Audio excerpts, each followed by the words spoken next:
We all worry. Some of us definitely more than others. But what about when it comes to our kids? How much time should kids spend worrying? Worry management expert Denise Marek is here to break this all down. Denise, welcome to the morning show and welcome back. Why do our kids worry? And some kids worry more than others. Well, childhood worrying is very, very common. And there is a theory that some kids worry because of a problem-solving issue. So as a matter of fact, the less confident a child is in their ability to solve problems, the higher the level of their worry. So that's important to know because then we can help our child to solve those problems and break it down into bite-sized pieces. All right, let's talk about some strategies next, if we could then. How can we help our child stop worrying so much? Okay, the number one thing is to listen. Sometimes we don't want to listen. Sometimes we're busy. We want to say, that's not going to happen. You're okay. This is fine. And you carry on.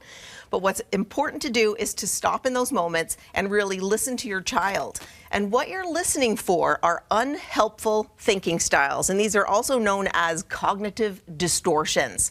And there are several different kinds of cognitive distortions. And one of those is mind reading. So you might notice that your child is thinking, other people are thinking things about me that are negative, but they don't have any proof to back it up.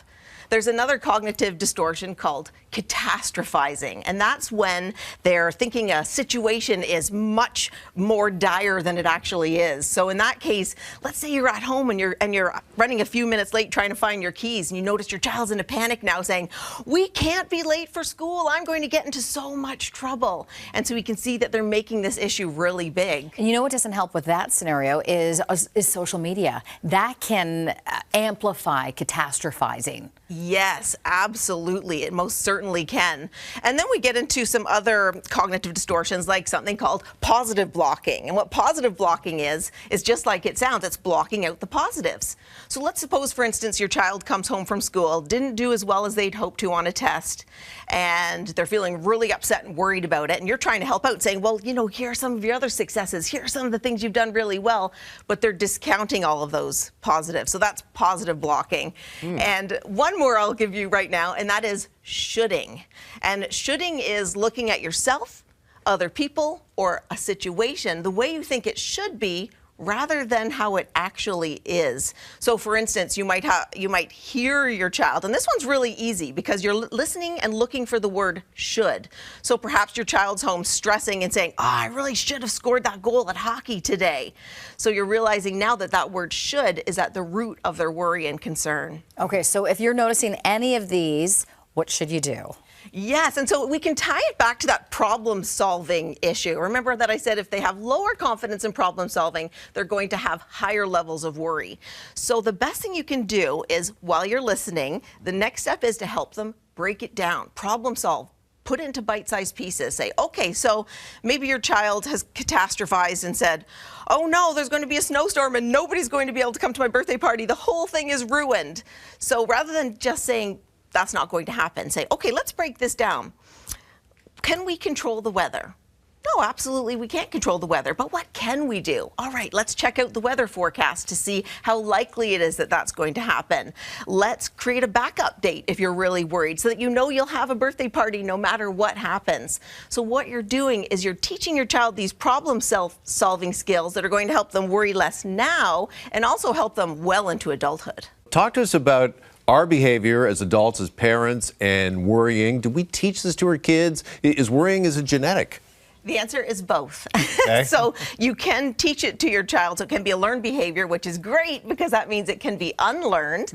And also it can be genetic. In fact, it made the front page news of the New York Times many years ago that they found a worry gene. So you can be more genetically prone to worry. But the good news is, even if you're prone to worry genetically, you can learn to free yourself from this. Okay, before the break, we also talked about some verbal cues that we can use to help our kids worry less. You now have some physical activities we can do to help with this. Yeah, so this is going to be part of your child's emotional toolkit to worry and stress less. So we're going to be making worry jars.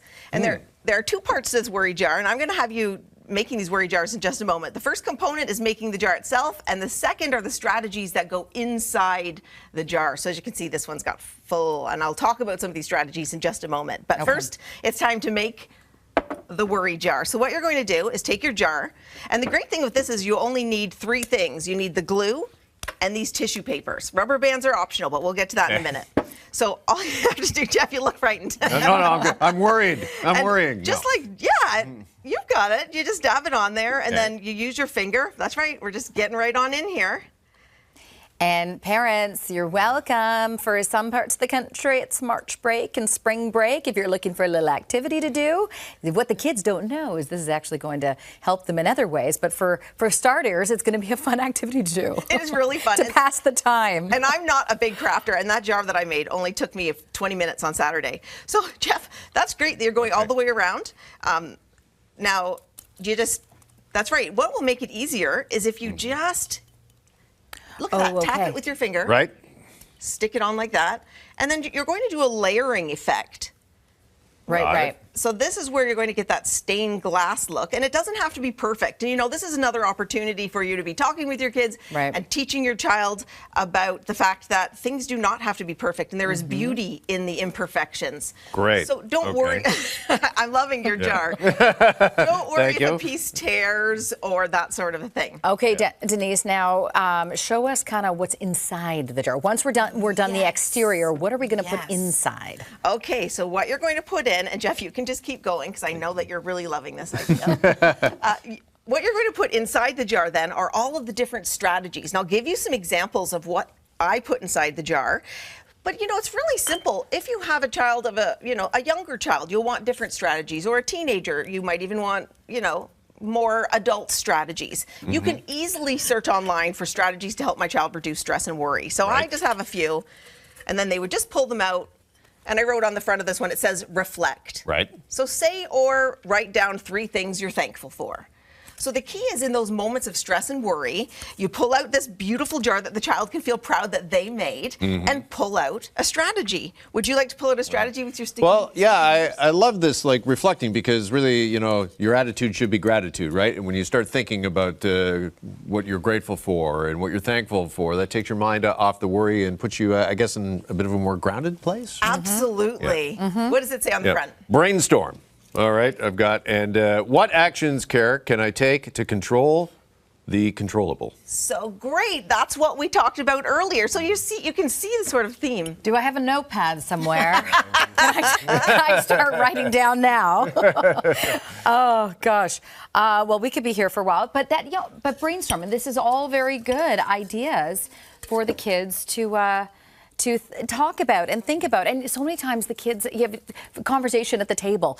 They're like, everything's fine, everything's good, but it's conversation starters too. Absolutely, and you can have fun with it. So some of them say action, so there's something to do. Let's see what this one says. Dance around the room to your favorite song. So really good advice beforehand is to ask your child, what's your favorite song? What really pumps you up? Because in those moments of stress and worry, you might ask and they go, I don't know. Right. So think of it ahead of time when things are going well, even during the March break. All right, Denise, some great strategies and a lot of fun, too. Thank you so much for this. Appreciate it. You're welcome.